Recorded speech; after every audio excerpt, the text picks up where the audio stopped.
Matagumpay na nabuwag ng PNP Probar at PDEA Barm ang isang drug den at naaresto ang 5 suspects sa sinagawang buy-bust operation dakong alas 12:05 ng madaling araw noong ika-21 ng Agosto taong kasalukuyan sa Purok Kabuntulan Poblasyon, Mother, Cotabato City. Kinilala ni PDEA Barm Director Hill Cesario P. Castro ang mga naaresto na sina alias Teddy, 32 anyos, alias Marlon, 44 anyos, alias Zol, 28 anyos, alias Joharto, 35 anyos at alias Abad, 32 anyos na pawang residente ng nasabing lungsod. Nakumpiska mula sa mga suspek ang 13 piraso ng heat-sealed transparent plastic sachet na naglalaman ng tinatayang 15 gramo ng hinihinalang shabu na nagkakahalagang 102,000 pesos, buy-bust money, isang cellphone at iba't ibang drug paraphernalias.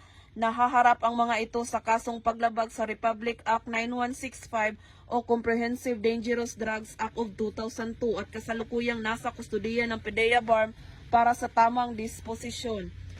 Ang matagumpay na operasyong ito katuwang ang iba't ibang sangay ng pamahalaan ay patuloy na magsisilbing patunay sa maigting na kampanya laban sa iligal na droga at kriminalidad upang matiyak ang kaligtasan at kapayapaan ng komunidad. Mula rito sa rehiyon ng Bangsamoro, ako ang inyong PNN correspondent, Patrolwoman Maricris Algabre, alagad ng batas, tagataguyod ng balitang pulis.